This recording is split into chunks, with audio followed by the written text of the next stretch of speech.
são necessárias para tecer uma rede.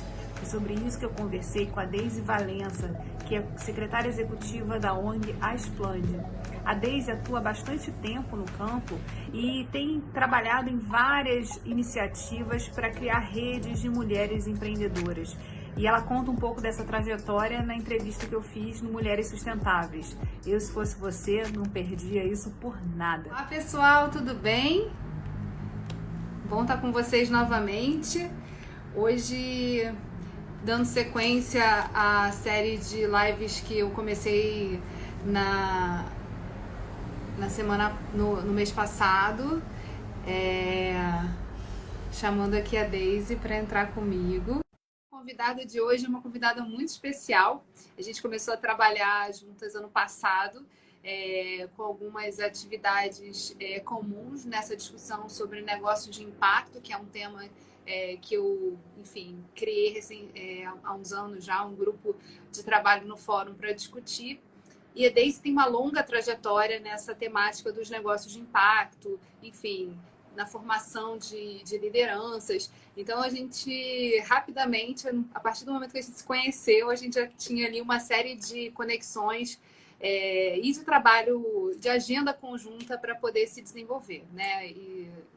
Conseguimos! Estava aqui contando para a turma como é que a gente se conheceu, né? Apesar de ter sido recentemente, parece que já tem um monte de tempo, porque tem muita convergência, né, nos debates que a gente faz. E a gente teve recentemente a felicidade de ter você também no grupo do Rio de Impacto, que é um grupo formado por instituições intermediárias que trabalham com negócios de impacto. E estava contando aqui para eles sobre a ideia, né, da gente conversar hoje nessa série de lives que eu tenho tocado aqui no meu perfil sobre mulheres sustentáveis. E aí tentando encontrar aí essa conexão entre o feminino e a sustentabilidade a partir das trajetórias, né, de mulheres incríveis que eu tenho o prazer de conhecer, e você é uma delas. Não podia estar fora dessa série aqui. E eu queria muito apresentar vocês, apresentar para a turma que está aqui com a gente um pouquinho da tua trajetória. Então, seja bem-vinda, Deise, aqui. E me conta um pouquinho, né? Vamos começar conversando um pouco a respeito dessa questão da temática da atuação em comunidade. Como é que começou a sua história e como é que você, enfim, começou a atuar nesse campo aí das organizações não governamentais? Primeiro, eu quero te agradecer pelo convite. Eu estou muito feliz de estar aqui com você. E estamos juntas no Rio de Impacto, né? Esse movimento tão bonito, tão potente, né? E tão necessário, né? Que promove os negócios de impacto social. Só também falando uma coisa que eu acho que é importante, né? Semana passada eu acho que entrou um projeto de lei, eu não sei como a quantas andas, né? Na LERJ, para a questão das compras, né, de produtos e serviços para, eu não sei qual o percentual, mas um percentual das compras e serviços para ser feitas com negócio de impacto social. Isso vai impactar muito no nosso estado, principalmente nesse momento de pandemia, nesse momento né, de crise que a gente começa a viver, crise econômica, né, no país e no mundo, né, para além dessa crise terrível que a gente está vivendo, que é a pandemia. Mas, enfim... Deixa eu te contar, então, deixa eu contar sobre isso, porque é muito importante, né? Semana passada entrou em primeira discussão um projeto de lei, ele recebeu 5 emendas e ele volta à pauta essa semana para que ele seja aprovado. É um projeto de lei autorizativo, mas que permite ao governo do estado contratar serviços dos negócios de impacto. A gente já tem uma lei anterior a essa, justamente também criando esse ambiente propício, né, a se pensar políticas estaduais de fomento a esses negócios. E, enfim, uma trajetória aí toda a ser construída dia a dia, pedrinha a pedrinha, para que a gente possa ter, enfim, fomento, crédito e uma série de coisas que permitam que esses empreendedores sociais que resolvem problemas no campo, né, possam expandir os seus negócios e também ampliar essas alternativas, né, de desenvolvimento que eles vão encontrando, e que a gente, quando começa a conversar, eu acho importante também registrar esse, porque é um outro projeto que a gente, que eu tive o prazer de receber o seu convite, né, para poder uma vez por mês, reunir empreendedoras de impacto da região metropolitana do Rio de Janeiro para falar um pouco sobre esse momento de pandemia, o que está acontecendo, né, nos negócios, de que forma elas estão buscando, encontrando alternativas e atuando na comunidade, né, gerando esse impacto muito mais, muito para além dos negócios mesmo. E então, assim, ter esse contato é fundamental e felizmente a gente tem um poder legislativo aberto a essa discussão, né? Sensível à temática e entendendo a necessidade de implementar essas políticas. Exatamente, eu fico super feliz, e é isso mesmo. Bom, agora me apresentando um pouco, né? Eu sou nordestina, moro aqui no Rio de Janeiro desde 1994, que eu vim trabalhar na Asplande como secretária executiva, e trabalho até hoje, né? A Asplande é uma ONG que trabalha com mulheres de favelas e periferias da região metropolitana. A gente trabalha na questão da inclusão socioeconômica de mulheres, né? Bom, minha vida no trabalho social, ela começa muito cedo, quando eu tinha 14 anos de idade, na minha cidade, eu sou de Garanhuns, interior de Pernambuco, e já desde aquela época, né, através muito ligada à Igreja Católica,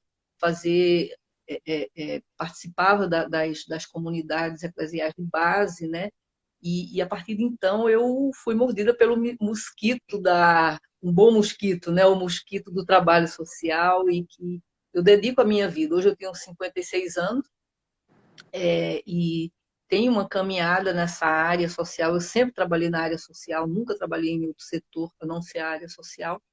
Eu tive a oportunidade de estudar fora do país, de estudar na Suécia.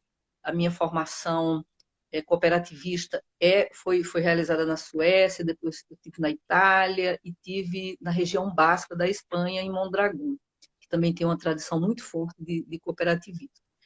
E quando eu vim morar aqui no Rio de Janeiro, a gente começou, né, a discutir a importância do cooperativismo, mas para organizar principalmente as mulheres, né? Mas a gente percebeu logo desde o início que a gente não tem a cultura, né, de cooperativismo. E aí, em 97, a gente criou a Rede Cooperativa de Mulheres Empreendedoras da região metropolitana, né, como um espaço de formação, como um espaço de troca, como um espaço de empoderamento das mulheres, né? E você fala, o seu programa é sobre sustentabilidade, né, a questão do feminino, e a gente sabe, né, que a mulher como mãe, né, porque a gente pare, né, embora eu não tenha tido filho, mas a mulher, ela pare, então mas você ela fez tanta coisa, de tantos projetos, de tantas mulheres, assim, você traz isso muito na atuação, que eu acho que é um pouco isso que você vai falar aí. Então, e aí, mas assim, eu acho que nós mulheres, assim, não, eu acho que nosso papel, né, sempre, desde cedo, é como cuidadora, né, cuidadora no bom sentido. Eu não coloco cuidadora no sentido de submissão, não, da mulher, porque eu sou feminista, eu acho que o nosso papel é de atuação em pé de igualdade com os homens. Então, não é nesse sentido de submissão quando eu falo de cuidadora. Eu falo de cuidadora no sentido, porque como a gente biologicamente a gente é mãe, né, pai, que é diferente. Eu imagino que o homem, ele por mais pai que ele seja, ele não tem a mesma sensação que a mulher tem quando ela pare. Então, a gente tem essa coisa da amamentação, do cuidado com o bebê, com a criança, e isso é muito forte na mulher. E claro que aí, historicamente, né, e socialmente, a mulher também foi colocada nesse lugar, e aí sim vem a questão muito do machismo, que é o papel da mulher ficar em casa. Por conta de tantos séculos que a gente passou dentro de casa, né, a gente tem um olhar muito diferente, que não é um olhar bélico, que é um olhar do cuidado com o outro. E, assim, eu acho que e quando a gente vem para a rua, né, quando a mulher ela começa a ocupar os espaços públicos, ela traz esse olhar.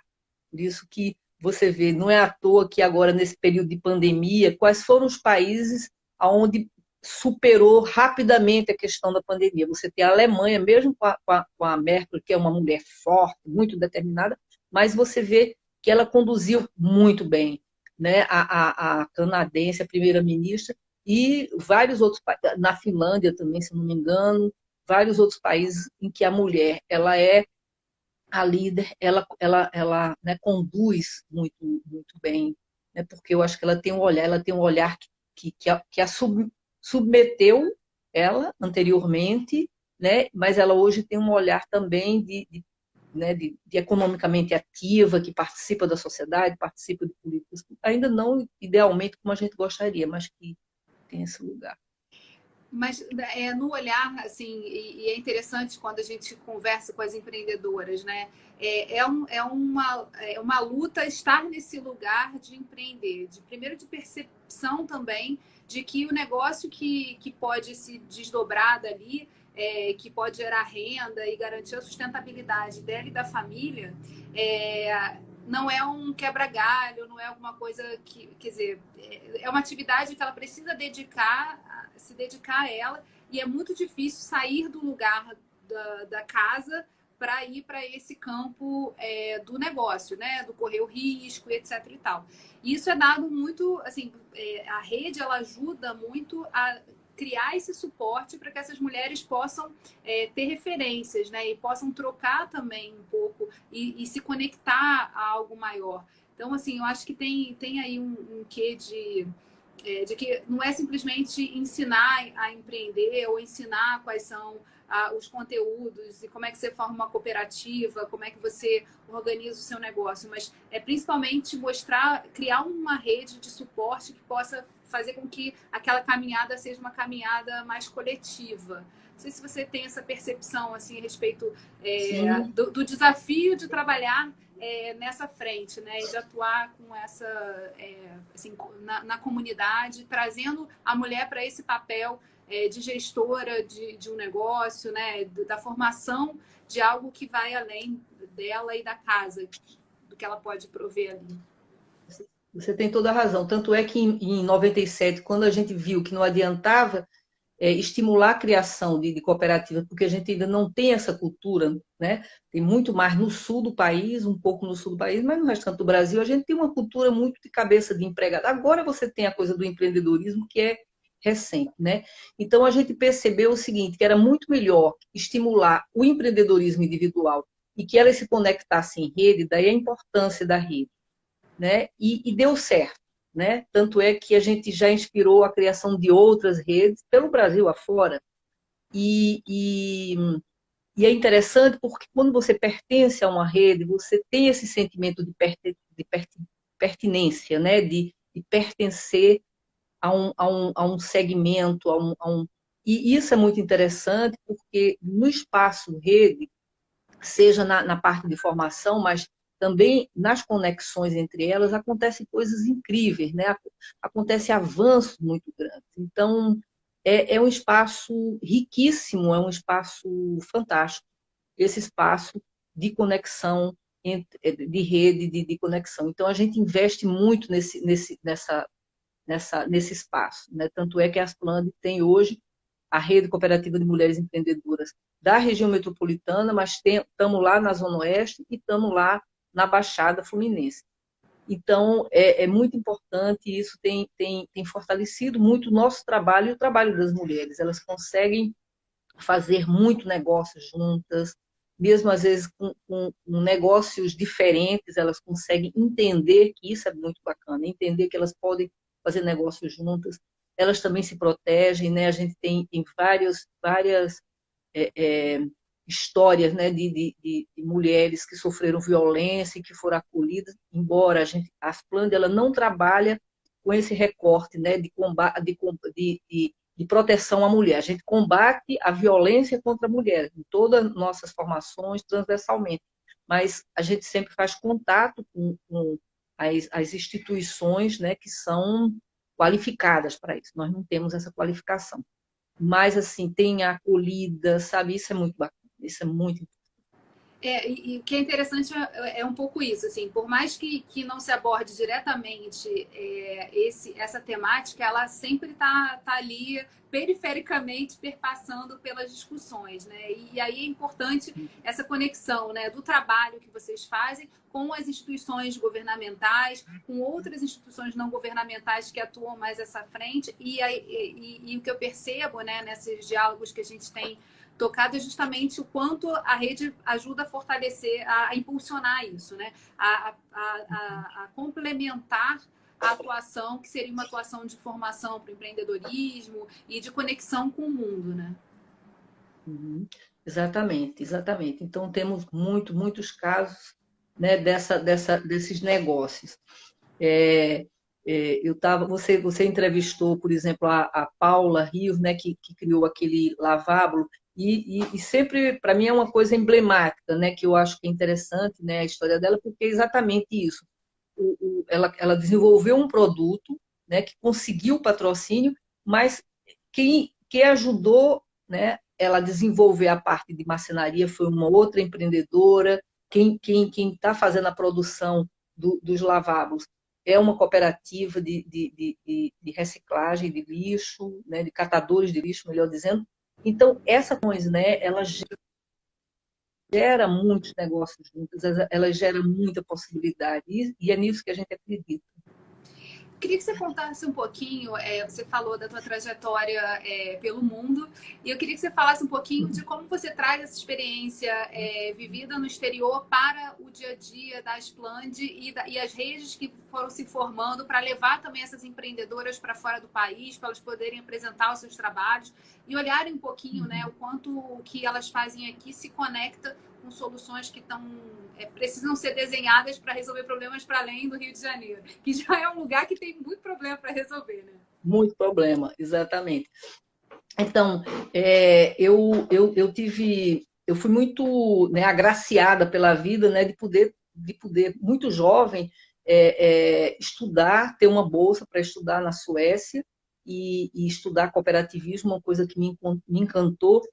E também, fundamentalmente, conhecer aquele país. Quer dizer, durante 3 anos e meio, aproximadamente, eu vivi a sociedade sueca, eu estudei a sociedade e eu entendi, né, quer dizer, porque é um país pequeno, que agora que tem, acho que cerca de 9 milhões de habitantes, na época que eu morava lá, 30 anos atrás, que eu estudei lá, tinha 8 milhões, e ele deu esse salto, porque houve um incentivo muito grande do Estado, porque a população estava envelhecendo, né? Já naquela época, você tinha a maior parte da população era já de pessoas mais velhas, e é um país, como toda a Escandinávia, como a Europa, né? Mas no caso da Suécia, eles nos 800, final dos 800, mais de 1 milhão de suecos foram para os Estados Unidos por conta da fome e da miséria. É muita gente. Quer dizer, lá em 1800, no final de 1800, eu não me lembro qual era a população, mas se há 30 anos atrás era 8 milhões, digamos que fosse 6 milhões. Então, quer dizer, 1 milhão só para os Estados Unidos, fora outros países, por conta da fome e da miséria. E como é que eles superaram isso? Isso, para mim, é que me inspirou, né? Uma das coisas que me inspirou na minha caminhada. Como é que eles superam? Eles superam através da organização social, através da democracia, naturalmente, né? Do respeito ao outro. Então, eles não são socialistas, eles são capitalistas. É um país que sempre teve um desenvolvimento pautado no capitalismo, mas um capitalismo, digamos assim, um capitalismo mais social, que tem uma visão social, que é isso que os negócios de impacto social traz. Né? Que eu acho que isso é uma visão bacana que eu acho que a gente tem que construir e discutir. O capitalismo está aí, a livre iniciativa ela é importante, ela é fundamental. Agora, você tem que ter negócio, né? Quer dizer, é importante que quem cria seus negócios perceba que ele tem um papel social, não é só ganhar o dinheiro. Né? Então, eu acho que na Suécia, todo o desenvolvimento do país, para superar a miséria, para superar a fome que eles viviam, e eram literalmente um país miserável, né? Eles entendem isso e começam a organizar cooperativas, começam a se organizar. A educação teve um papel importantíssimo, né, lá. E eu tive a honra de conhecer Paulo Freire, foi muito engraçado. É meu conterrâneo, né, era meu conterrâneo, era um pernambucano. Lá na Suécia tem como se fosse o sistema Sebrae, o sistema S, né? Mas um grande sistema voltado para a educação mais dos trabalhadores, educação livre, né? Mas muito interessante. E eu fui assistir uma palestra com Paulo Freire lá, ele estava lá e eu fiquei muito feliz, e estava lotado o auditório, né, para ouvir Paulo Freire, para conversar sobre as experiências Brasil e Suécia. Então, é um país que investiu muito na educação, investiu muito no ser humano. Eu acho que esse é o papel do Estado, né? O Estado está aí para investir no ser humano. Então, essa experiência, e depois eu conheci a experiência da Itália, do norte da Itália, que é uma região hoje riquíssima, né? Ao contrário do sul. Aqui é o contrário, né? Aqui o norte é mais pobre e o sul é mais rico. Então, na Itália, depois da Segunda Guerra Mundial, a população do norte da Itália a maior parte era analfabeta, estava a maior parte na miséria. E o que foi que reergueu essa sociedade? Foram os pequenos negócios, que existem até hoje, fortalecidos, foram as cooperativas, foi a organização social. Então, eu acho que a gente tem que entender isso. Para eu ganhar, você não precisa perder, né?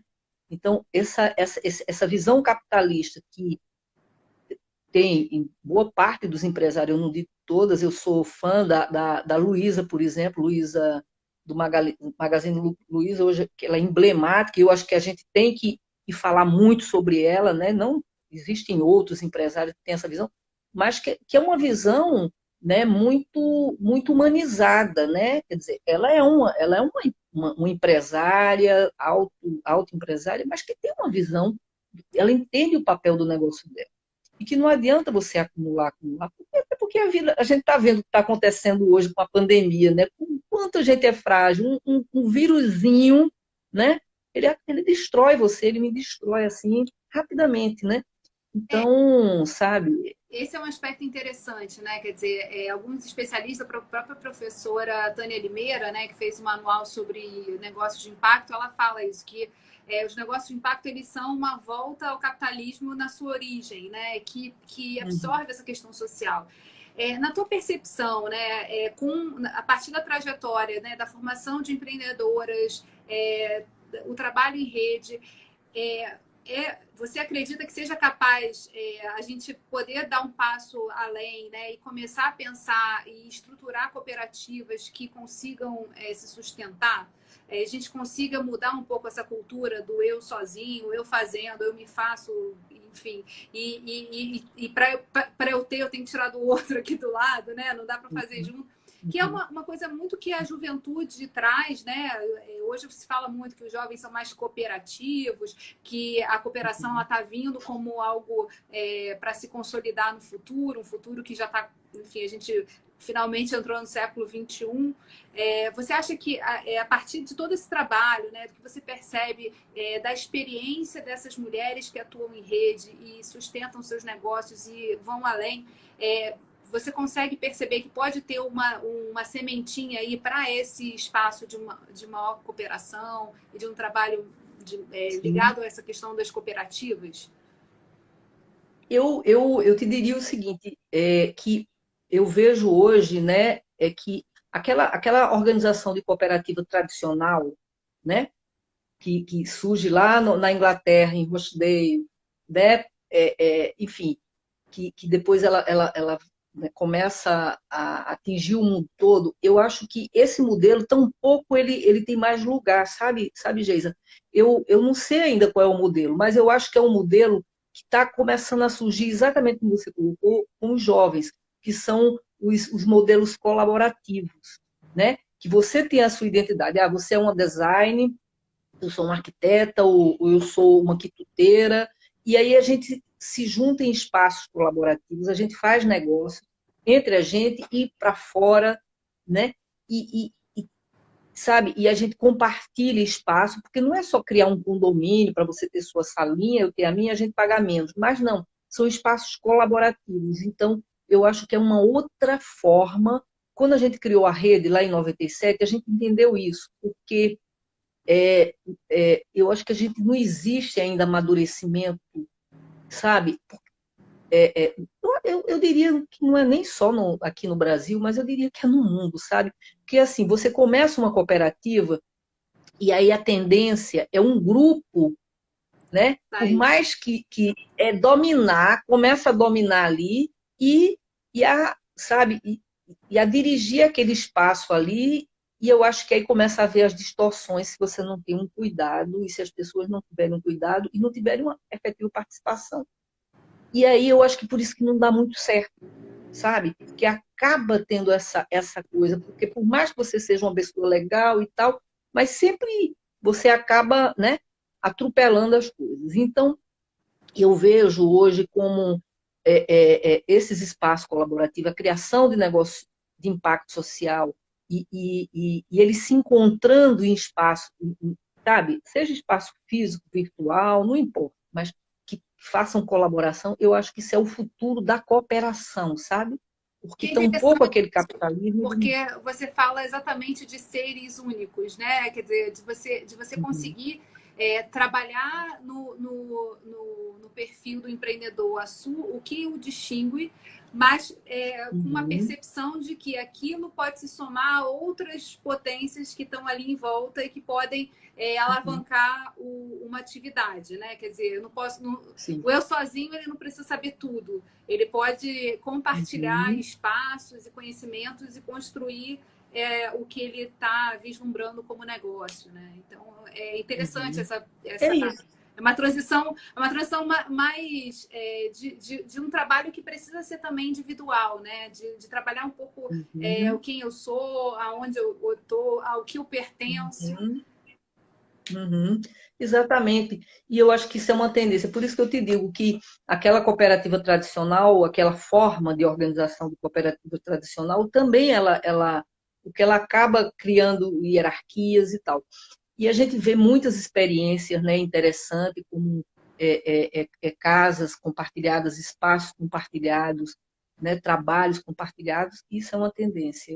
Eu fico muito feliz porque a gente consegue evoluir, né, e criar novas formas, e sempre vai ser assim, vai chegar um momento em que essas também saturam, e lá na frente gerações vão criar outras formas, porque essa é a beleza do ser humano, né? Senão a gente vira um pastel. Imagina se todo mundo fizesse a mesma coisa, né? Então eu acho que o que nos une, né? Você é diferente de mim, eu sou diferente de você, mas a gente tem o que nos une, por exemplo, é acreditar em negócios de impacto social, achar que ele é um caminho bacana, né? Mas pode ser que você seja do Flamengo, ou seja do Fluminense, tem outras coisas que a gente é diferente, E tá né? Eu tudo bem. estou brincando, mas está tudo bem, né? Você tem uma religião, eu não tenho, eu tenho. Você é hétero, eu sou lésbica. Você está entendendo? São coisas diferentes. Então, tem coisas que nos unem. E é isso que eu acho que a gente tem que perceber. Quando a gente percebe isso, a coisa flui muito melhor, sabe? O que a gente quer na realidade, às vezes, embora a gente diga que não, mas a tendência nossa é achar que o outro tem que pensar igual a gente, tem que ser igual a gente. E não tem que ser. Desde que haja um respeito, né? Uma coisa, não estamos falando de respeito. Desde que eu te respeito, você me respeita, então somos totalmente diferentes em várias questões, mas a gente se une em outras. E eu acho que essa questão da cooperação entre negócios de impacto, né? Você vê, por exemplo, aqui no Rio de Janeiro mesmo, uma coisa que me encanta profundamente é o pessoal da junta local. Eu acho de uma beleza. Isso é o cooperativismo. Isso, mais cooperativista do que isso você tem pessoas ali que estão, né, discutindo a questão ambiental de uma forma pragmática, trazendo seus produtos, discutindo um outro mundo é possível de outra forma. E cada um, né, com a sua individualidade. Então, eu acho que é isso. Agora, em relação a essa questão até me perdi aqui. Tem tantas perguntas para eu te fazer. Aliás, se vocês quiserem fazer perguntas também, podem anotar aqui que a gente vai trocando. Na medida que você vai falando, a gente, vão conectando Uhum, tantas coisinhas na cabeça que às vezes assim, a gente perde um pouco o fio. Mas uma coisa interessante, eu acho que vale a pena a gente compartilhar aqui, eu queria te ouvir sobre isso, né? São essas histórias de mudança de vida. Quando a gente lida com soluções construídas pela comunidade para problemas que elas identificam, né? E elas conseguem achar força ali para colaborativamente, trabalhando em conjunto, resolver aquele problema, muito interessante, né? E, na verdade, é algo que o poder público precisa estar mais perto para poder observar. Porque do escritório, do ar-condicionado, não é possível achar solução para tudo, né? Então, é preciso estar muito no campo. E você, assim, acho que você é semeadora, né, de tantas iniciativas sensacionais. Quer dizer, você está ali ajudando a alimentar aquele trabalho, a formar aquelas mulheres. Então, assim, como é que você percebe isso, essas mudanças de vida e de percepção? Assim, queria que você contasse um pouquinho para a gente. Eu, eu acho incrível, né? Eu acho. é, é, Você fala das mulheres, né? Como elas vão, né, mudando. Então, a experiência que a gente tem é de histórias incríveis, de mulheres, porque na realidade elas começam a se empoderar no sentido de, em relação à educação, em relação à questão financeira e outras questões, mas elas levam junto consigo, né, outras mulheres, a família, amigas e amigos. E isso é muito bacana, sabe? Que eu acho que aí é uma onda, né, um tsunami, começa a ter uns pequenos tsunamis do bem quando é o famoso criar ciclo virtuoso, né? Você sair do ciclo vicioso e entrar no ciclo virtuoso. Mas deixa eu te contar uma coisa bacana que vai acontecer em breve. Quero te convidar para você não só divulgar, mas participar.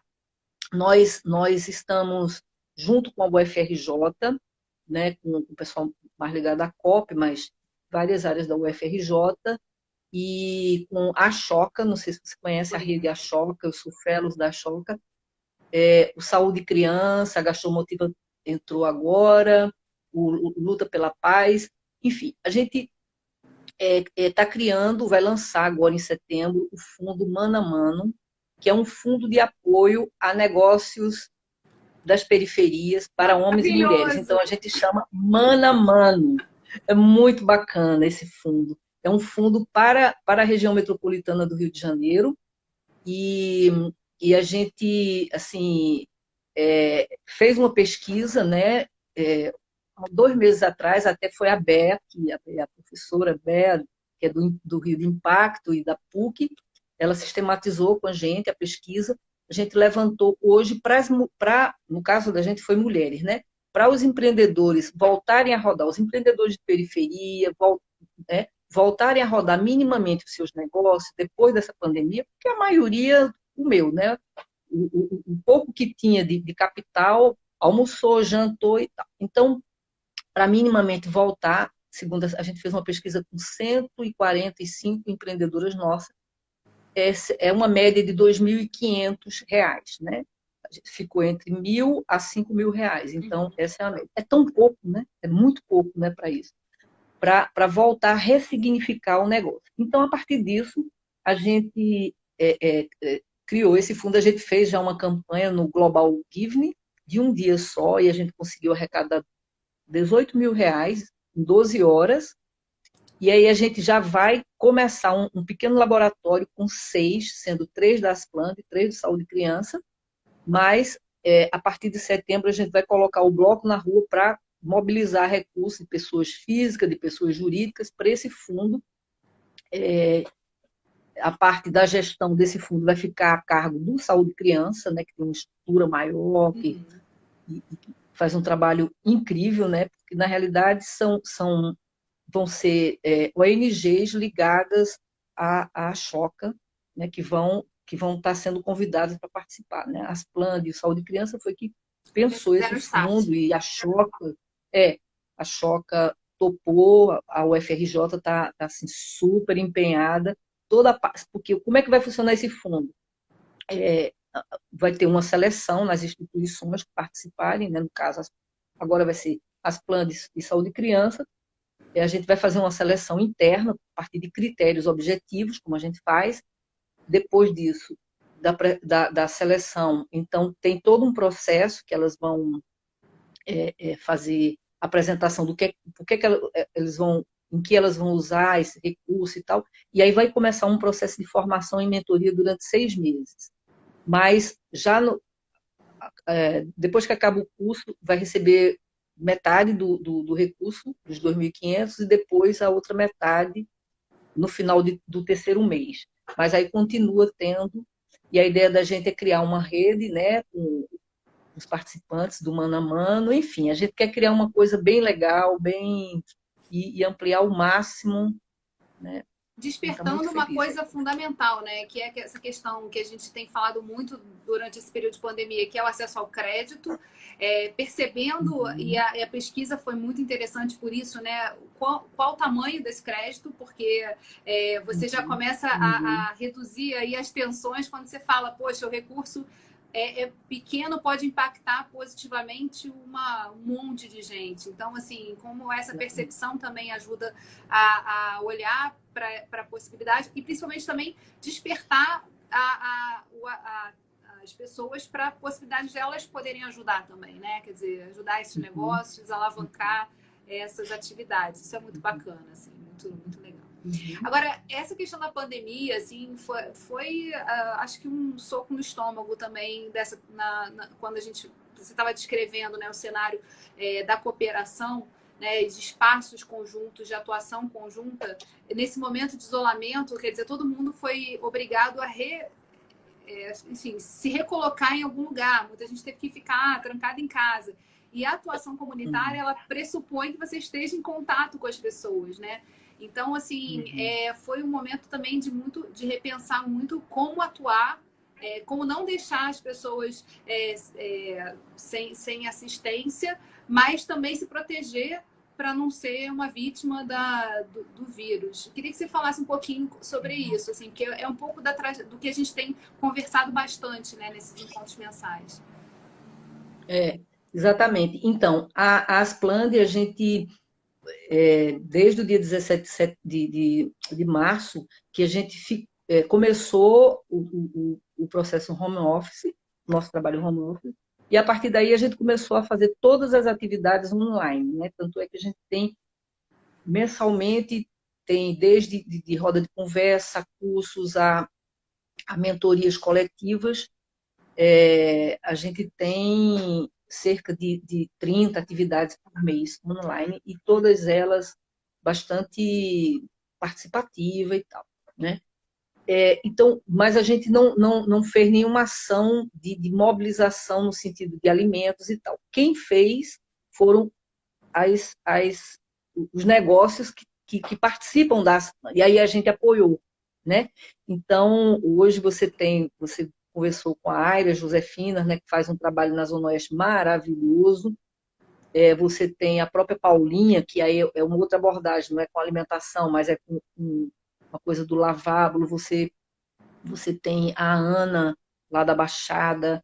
Enfim, então a gente tem, né, vários negócios que estão participando, e a gente fez algumas pontes com instituições que apoiam a mesma área. Teve várias, a gente conseguiu, né, a partir da referência, como elas participam da Aspland, elas conseguiram vários apoios e tal. Então, isso é muito interessante, né? Porque a questão da solidariedade é fundamental, né, nesse momento, e eu acho que as meninas têm feito um trabalho incrível de solidariedade. Agora, né? você acha que... Na própria rede, muda... as mulheres tiveram apoio. As mulheres que precisavam de cesta básica, a gente fez uma corrente, a Regina mobilizou. Então, a gente tem, né, uma articulação interna. Conseguiram também, nesse período, a partir dessas atuações conjuntas, criar um colchão aí, né, para que os impactos pudessem ser trabalhados assim, na medida de todo mundo dando a mão e trabalhando em conjunto para ir solucionando. E também sendo um braço mais próximo, né? Muitas vezes a gente percebeu nas apresentações, que precisava ter um braço que chegasse ali naquele lugar. Então, ia todo mundo passando até chegar. Isso é muito bacana, né? Exatamente. Agora, você acha que pós-pandemia, né? A gente ainda não está muito longe de estar em algum normal. Tem algum aprendizado assim também nesse processo, quer dizer, do distanciamento social, o que ele trouxe assim de elementos para a gente pensar também a atuação comunitária, na tua opinião? Então, eu acho que a própria possibilidade da gente fazer isso que a gente está fazendo aqui, né, é um divisor de águas, né? Pra você tem uma ideia, nós temos um portal de ensino à distância que se chama Mulheres em Rede Compartilhando Saberes, que foi criado há 5 anos atrás, com o apoio, inclusive, da SPM. Esse portal, ele nunca emplacou, ele tem muito conteúdo, mas ele nunca emplacou porque o pessoal não ia lá no portal, né? Então, agora a gente está fazendo esse caminho de todas essas formações que a gente está dando online, está levando para o portal, quer dizer, está começando a fazer essa conexão, porque a gente entende que depois que criar a vacina, né, depois que a gente tiver a vacina efetivamente, para poder se encontrar muita gente, fazer formação, essa coisa toda, a gente vai continuar fazendo formação online. Então, isso vai ser muito bom, porque você tem a questão da mobilidade. Você tem uma cidade como o Rio de Janeiro, a região metropolitana, né? Para você, às vezes, você pega um avião, chega em Recife 2 horas e 40 minutos depois. Mas você vai para Caxias, você leva. Se você não for de carro, leva 4 horas, né? Então, quer dizer, é isso. Então, não que a gente não vá fazer nossas atividades presenciais, mas eu acho que isso vai mudar não só na Asplan, mas no trabalho comunitário de uma maneira geral, né? Eu acho que isso também vai potencializar muita formação, sabe? Né? Potencializa muita fake news, né? Como a gente vê aí, as pessoas utilizam esse instrumento tão maravilhoso que é a conexão que a gente está aqui fazendo para fazer esse fake news, mas também muita formação. Eu acho que as pessoas vão se formar mais, vão. Eu mesmo estou participando de vários cursos, estou participando de um curso com o Felipe Bronze, que eu adoro cozinhar, então estou participando de curso de gastronomia, e aí as meninas da gastronomia das plantas também estão participando. É muito legal isso, né, você tem a oportunidade cada vez mais de fazer formação. Ficou mais perto. Então, eu acho que isso vai, sabe, vai ter um impacto mais para frente, um impacto do bem, né? Assim, um impacto bacana, né? As distâncias diminuíram, né? E até também esse deslocamento, né, para outros espaços. Você hoje em dia está todo mundo muito mais ambientado nessa troca online. Apesar de às vezes a gente querer assim um abraço, né? Tipo, tá faltando essa com certeza. E a gente não pode abrir mão, mas assim, o fato de todo mundo ter sido obrigado a entrar nesse mundo digital, e aí a gente fala assim, desde os mais resistentes aos que menos tinham esse contato, né? Todo mundo teve que, de alguma forma, entrar aqui na telinha, falar com alguém. A gente realizou os Jetsons, né? Exatamente, exatamente. Em termos de perspectivas, assim, de mudança, a gente fala muito da Agenda 2030, né, que é uma agenda muito extensa, com muitos endereçamentos, mas a gente tem também muita dificuldade de ver na prática a gente caminhar para esse lugar, né, em que a redução da pobreza seja algo que seja assim, compromisso contínuo e social, né, disso. A gente vê muita a questão do saneamento como um grande entrave no estado do Rio de Janeiro. A gente não avança nessa agenda, é uma coisa impressionante, né? E é tão necessária para a gente garantir um desenvolvimento real. Como é que se percebe, assim, de uma certa forma, todo o problema da saúde ser evidenciado pode ajudar a sensibilizar as pessoas para olharem para essa agenda, isso de fato assim, acontecer de uma certa forma, ainda que a gente esteja muito mais perto do que estava antes, né? Mas assim, você acha que tem possibilidade de a gente caminhar mais unido em torno dessa agenda? Eu sou uma pessoa muito otimista, sabe? Eu não sou eu acredito muito no ser humano, eu acredito muito na gente, sabe? a gente sabe que tem uma parcela da população, não é brasileira, mas mundial, que realmente essa tem uma parcela que eu acho que não se interessa com o bem comum. Isso é um fato, né? Isso é um fato, e não é no Brasil, estou falando do mundo todo. Mas a maioria da população, eu acho que, e principalmente os formadores de opinião, no nosso caso aqui do Brasil, que é a classe média e tal, eu acho que nesse momento que a gente está vivendo, né, que a gente ainda não saiu, está mexendo, sabe? Vai mexer. Isso vai impactar, eu creio, positivamente, né? As pessoas vão começar a se posicionar de outra forma. É assim que eu espero, sabe? Que eu acredito muito. Aquelas pessoas que não têm, que têm uma postura ruim perante a vida, perante o outro, elas é uma questão de caráter, né? Elas vão... nem a pandemia melhora, né? Não, nem a pandemia, nada vai mudar. Tem uma Vai brincadeira. continuar, aliás, pode até piorar, né? Tem uma brincadeira Mas... que já vi em alguns perfis, né? Você só. Cuidado, só vai voltar ao normal quem é normal. A pandemia não é milagre. Uhum, exatamente, não é milagre. Então, eu creio assim, eu vejo que as pessoas, nesse momento, olhou para dentro, começou a olhar pela primeira vez, olhar para dentro. Né? Embora, por exemplo, a gente na rua, né? Parece que eu não assisti, mas falando, né, que está tendo um aumento aqui no Rio, mas não é só no Rio, tá? No mundo todo as pessoas debandaram para a rua, porque é muito ruim, né? Você ficar 4 meses, é aquela coisa, né? Eu saio uma vez de manhã para caminhar e para ir comprar alguma coisa por aqui, mas você não tem mais aquela liberdade. E você pode até sair várias vezes, mas cada vez que você sai, tu tem que tomar banho, tomar banho, lavar a cabeça, lavar tudo, lavar toda a roupa, desinfetar. Então, é tão coisa que eu fico com preguiça. Eu estou virando caseira por preguiça, não é por outra coisa.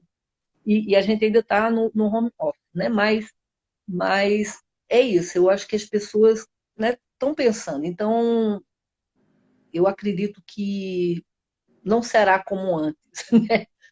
E vai ser muito para melhor, sabe? É isso. Com certeza, com certeza. E a gente já está caminhando aí para o final. É um papo tão bom que ele, assim, daria horas aqui. Eu acho que a gente tem muita coisa para falar, né? Mas eu queria que você falasse um pouquinho, Deise. Você falou lá no iniciozinho, né? Que a sua atuação comunitária começou com as redes eclesiais de base. Mas eu queria saber sobre essa questão da conexão e da religião, né? Como é que é essa percepção para você do ser, né? Do ser inteiro? Como é que a religião entra na tua vida e te dá suporte? Como é que você... Qual a fonte que você bebe, assim, que você conecta? Eu sou muito cristã, muito, muito, muito. Eu não sigo nenhuma igreja. Eu sou de origem católica, eu gosto de algumas coisas, continuo gostando de algumas coisas da Igreja Católica, gosto muito do Papa, sou doida por ele, mas eu sou cristã, mas admiro o budismo, eu sigo muito a Quen, eu sou apaixonada por ela, faço todos os cursos, a monja é uma figuraça, adoro e me ajuda, sabe? Me ajuda a me melhorar, se eu posso falar assim, né? Como pessoa, enfim, eu adoro.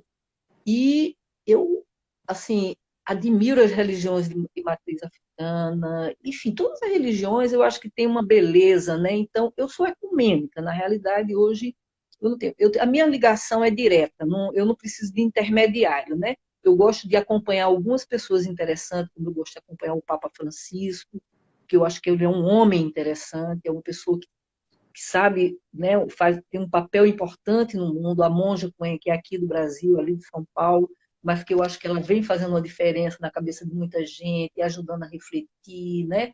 Ela é muito, muito querida. E outras pessoas, aqui mesmo no Rio tem aquele menino que é um pastor jovem, que eu acho também ele fenomenal, que é de Niterói, né? Esqueci o nome dele agora, é um garoto jovem, é pastor, eu acho que é eu não sei se é da Batista. Então você tem pessoas religiosos, tem rabinos também interessantes, que eu gosto, americanos.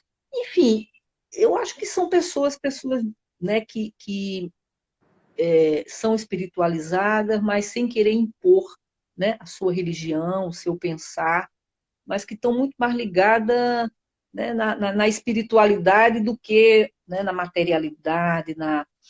Eu sou de uma origem, minha mãe era extremamente católica, meu pai era kardecista. Então, na minha casa, a gente sempre conviveu com. Mamãe nunca obrigou a gente a ser católico, nem papai obrigou a gente a ser kardecista. Então, sempre teve um respeito, sabe? Nunca ninguém quis doutrinar o outro, que eu acho um saco. Eu não suporto de querer doutrinar, sabe? Eu querer achar que. Bem, eu posso até, se você está meio assim, eu falar né, se eu tenho uma religião, te chamar, vamos lá na missa, no culto, no candomblé, não sei, não importa. Agora, querer te doutrinar, eu não gosto de pessoas que gostam, que querem doutrinar. Aí eu me afasto, assim, sabe? Eu gosto de pessoas que conversam, dialogam sobre o tema, mas é isso. Então, a religião, para mim, é isso. Agora, eu sou seguidora de Cristo. É o cara, né? É o cara. E a Aquele gente ainda tá tentando, barbudão, a gente tá tentando malamanhado. aprender o que ele tava fazendo lá atrás, né? Uhum. Tipo assim, o que, que ele veio Exatamente. muito tempo atrás Uhum. trazer esse ensinamento e a gente ainda tá tentando aí, o pessoal ainda não sacou, né? Entender. Embora, e gente querendo, sabe, usa ele como se ele fosse um cara que vivesse em função de grana, de Jesus nem templo tinha, né? Só, já começa por aí, pregava debaixo das árvores. Então, para mim, esse aqui é o cara, E, literalmente. em relação, você falou de cozinhar como sendo um hobby que você, assim, algo que você gosta de fazer. É, Uhum. a gente às vezes quando está muito focada no trabalho, né? E é muito interessante como a gente também pode ter muita troca a partir do trabalho, como o trabalho faz a gente se significar, né, no mundo. Às vezes a gente deixa de lado alguns outros prazeres que são importantes. Assim, eu queria que você falasse para a gente Uhum. aqui um pouco de quais são essas suas, quais são as suas conexões, onde você se abastece de energia. Você já falou aqui da religiosidade, né? Enfim, da conexão com um místico divino que não precisa de intermediários. Eu queria saber de você também dessas outras baterias assim que você. Uhum. Eu gosto muito, por exemplo, de ouvir pessoas. Agora mesmo eu estou fazendo um curso de Amir Klink, com Amir Klink também, que eu adoro, sou apaixonada por ele. É, eu gosto de cozinhar, por exemplo, uma coisa bacana agora nessa pandemia, que eu fiquei em casa, então tem uma pessoa que trabalha na minha casa, mas sou eu que faço o almoço. E aí eu estou aqui na reunião, nanana, aí parou a reunião, eu vou lá e continuo a fazer o almoço. Então, sabe, e eu gosto de cozinhar. Hoje mesmo vai ser sopa, daqui a pouco é uma sopa bem Ai, gostosa, muito super bom. politicamente correta, de legume, porque eu sou vegetariana, assim, mas está muito gostoso. E é isso, aí eu vou, cozinho, eu só trabalho ouvindo jazz, eu amo jazz, então eu adoro música brasileira, né? Mas eu adoro jazz, então é meu pano de fundo. E é isso, gosto de caminhar, gosto de. Agora eu gosto de viajar, né? Estou sentindo uma falta medonha, né? E de encontrar amigos, de tomar um chopinho, né, com os amigos, isso é. Mas vai Mas passar, vai passar. Daqui a pouco a vai, gente vai não, olhar tá isso como. passando, Vai com passar. certeza. Daisy, muito Uhum. obrigada por você ter aceitado esse Ai, convite, da gente poder uhum. conversar aqui um pouco mais sobre vida, Uhum. sobre, enfim, as Uhum. percepções do mundo, compartilhar com mais pessoas, assim, esses desafios de atuar e construir redes. Eu acho que tem algo muito poderoso nisso. Tanto de você fazer as pessoas se conectarem com o poder que elas têm, delas se reconhecerem como humanos, né? E poderem, Uhum. a partir da junção, né? De várias personalidades, poderem criar algo completamente novo. Enfim, eu vejo você muito nesse espaço assim de dar luz ajudar as pessoas, acender aquela luzinha da esperança e do que é possível construir junto. Então, assim, se pudesse, assim, eu queria você bem pertinho sempre.